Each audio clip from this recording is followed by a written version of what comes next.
ನಮ್ಮ ಮೂಲ ಶಕ್ತಿ ಆದಿ ಮಾತೆ ಚಂದ್ರಗಿರಿ ಮಾತೆ. ನೀವೇನು ಬಬಲಾದಿ ಮಠಕ್ಕೆ ಹೋಗ್ತೀರಿ, ಪೂರ್ವದ ದಕ್ಷಿಣಕ್ಕೊಂದು ಬಾಗಿಲೈತಿ, ಆನಂತರ ಆನಂತರ ಪೂರ್ವದ ಉತ್ತರಕ್ಕೊಂದು ಬಾಗಿಲೈತಿ. ಪೂರ್ವದ ದಕ್ಷಿಣಕ್ಕೆ ಏನು ಬಾಗಿಲೈತಿ, ಆ ಬಾಗಿಲು ಎದುರಿಗೆ ಒಂದು ಏನು ದೇವಿ ಮೂರ್ತಿ ಐತಿ, ಅದು ಚಂದ್ರಗಿರಿ ಮಾತೆ. ಆನಂತರ ಸಿದ್ದರಾಮೇಶ್ವರು, ಓಂಕಾರೇಶ್ವರು, ಶಂಕರಯ್ಯನವರು, ಗಂಗನವರು ಭಾಳ ಗದ್ದೆ ಅದಾವ. ಆನಂತರ ಪೂರ್ವದ ಉತ್ತರಕ್ಕೆ ಏನು ಬರ್ತೀರಿ, ಈ ಬಾಗಿಲು ಏನೈತಿಲ್ಲ ಎದುರಿಗೆ, ಅದು ಸದಾಶಿವಪ್ಪನವ್ರದ್ದು. ಈಗೇನು ಫೋಟೋದಾಗ ನೀವೆಲ್ಲ ನೋಡ್ತಿರಲ್ಲ ಅವ್ರದ್ದು. ಇದಕ್ಕೆ ಮೊದಲು ಇದು ನಮ್ದು 600-700 ವರ್ಷದ ಇತಿಹಾಸ. ಆ ಸದಾಶಿವಪ್ಪನವ್ರ ಗದ್ದಿಗೆ ಮಗ್ಲನ ಕೊನೆಯ ಅವತಾರ ಯಾರ್ದಪ್ಪ ಅಂತಂದ್ರೆ ನಮ್ಮ ದೊಡ್ಡಪ್ಪನವ್ರು. ಅಂದ್ರೆ ನಮ್ಮ ತಂದೆಕ್ಕಿಂತಲೂ ದೊಡ್ಡವರು. ಅವ್ರ ಹೆಸರು ಶಿವಲಿಂಗಯ್ಯನವರು. ಅವ್ರದ ಕೊನೆ ಗದ್ದಿಗೆ ಅವ್ರದ. ಹಿಂಗಲ್ಲಿ 10 ಗದ್ದಿಗೆಯಲ್ಲಿ ಒಂದು ಮಹಾನ್ ಶಕ್ತಿ ಐತಿ. ಆ ಶಕ್ತಿಗೆ ಯಾರು ಭಕ್ತಿದಿಂದ ನಡ್ಕೋತಾರ ಅವರೆಲ್ಲರೂ ಪವಿತ್ರ ಆಗ್ತಾರೆ. ಸದಾಶಿವಪ್ಪನವ್ರು ಹೋಗಾಗ ಒಂದು ಮಾತು ಹೇಳಿದರು, ಚಿಕ್ಕಯ್ಯನವ್ರೊಂದು ಮಾತು ಹೇಳ್ತಾರೆ. ಏನು ಹೇಳ್ತಾರಪ್ಪ ಅಂತಂದ್ರೆ, ಕರ್ಮಕ್ಕೆ ಕಾಲ ಒದಗಿತು ಕಡಿ ಆಟದ ಮಾತು. ಕರ್ಮಕ್ಕೆ ಕಾಲ ಒದಗಿತು ಕಡೆ ಮೊದಲಿಂದಿಗೆ.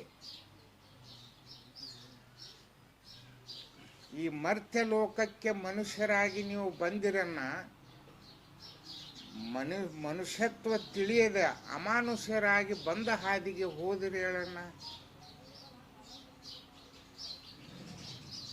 ತಾನಾರೆಂಬುವ ಸತ್ವವನ್ನು ತಿಳಿದು ತತ್ವ ಅರಿತು ನಿತ್ಯ ಭಕ್ತಿ ಮಾಡುವವರಿಗೆ ನಿಜ ಮೋಕ್ಷ ಕಾನನ್ನ ಸಾರವಾಡದೀಶರ ಚಿಕ್ಕನ ನುಡಿ ಅಕ್ಕರಿಯಿಂದ ಕೇಳಿರನ ಅಂತೇಳಿ ಚಿಕ್ಕಯ್ಯನವ್ರೊಂದು ಮಾತಾಡ್ತಾರೆ. ಇಂಥ ವಿಶೇಷವಾಗಿರ್ತಕ್ಕಂಥದ್ದು ಸ್ಥಾನ ಈ ಕತಕನಹಳ್ಳಿ, ಇದು ಮಹಾಕ್ಷೇತ್ರ.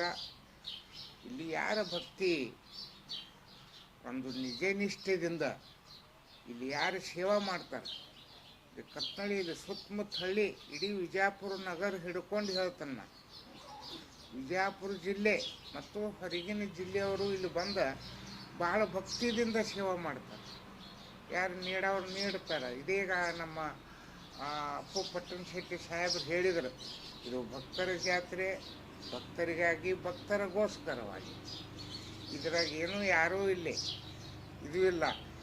ಈಗ ಇಷ್ಟೆಲ್ಲ ನಮಗೆಲ್ಲರೂ ಮುತ್ಯಾರ ಮತ್ತು ಯುರೋಪ ಮಠಾಧೀಶರ ಹೇಳ್ತಾರ.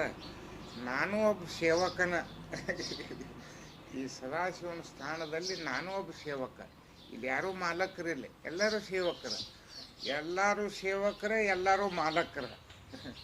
ಇಂಥ ಒಂದು ಇದು ಕ್ಷೇತ್ರ. ಅದಕ್ಕೆ ಎಲ್ಲರೂ ಈ ಜಾತ್ರೆಯಲ್ಲಿ ಬಂದು ತಮ್ಮ ತನು ಮನ ಧನ ತ್ರಿಕರಣಪೂರ್ವಕವಾಗಿ, ಕಾಯ ವಾಚ ಮನಸ್ಸಪೂರ್ವಕವಾಗಿ ಸೇವೆ ಮಾಡಿ ಸದಾಶಿವನ ಪ್ರೀತಿಗೆ ಪಾತ್ರರಾಗಿ. ಸದಾಶಿವಪ್ಪನವ್ರು ಹೋಗಾಗ ಒಂದು ಮಾತು ಹೇಳಿದ್ರು, ಯಾರು ನನ್ನನ್ನು ಸ್ಮರಿಸಿ ನನ್ನ ಮೇಲೆ ಭಕ್ತಿ ಇಟ್ಟು ಯಾರು ಸೇವಾ ಮಾಡ್ತಾರೆ ನೋಡ, ಅವರೆಲ್ಲ ಸ್ವಾಮಿಗಳು ಅಂತ ಹೇಳಿದಾರ. ಇವ್ರಿಗೆ ಸೀಮಿತ ಇಟ್ಟಿಲ್ಲ ಅವರು, ಏನು ಜಂಗಮರಿಗೆ ಅಂತೇಳಿ ಹಿಂಗಿಲ್ಲ. ಯಾರು ನನ್ನ ಮೇಲೆ ಭಕ್ತಿ ವಿಶ್ವಾಸ ಇಟ್ಟು ಸೇವಾ ಮಾಡಿ ಯಾರು ಸ್ಮರಣೆ ಮಾಡ್ತಾರೋ ಅವರೆಲ್ಲರೂ ಸೇವಾ ಮಾಡ್ತಾರೋ ಅವರೆಲ್ಲರೂ ಸ್ವಾಮಿಗಳು ಅಂತ ಹೇಳಿದ್ದಾರೆ. ಅದಕ್ಕಾಗಿ ಇಂಥ ಒಂದು ದೊಡ್ಡ ಕ್ಷೇತ್ರ. ಇನ್ನು ಜಾತ್ರೆ ಇನ್ನು ಮುಂದೆ ಬರುವುದಿದೆ.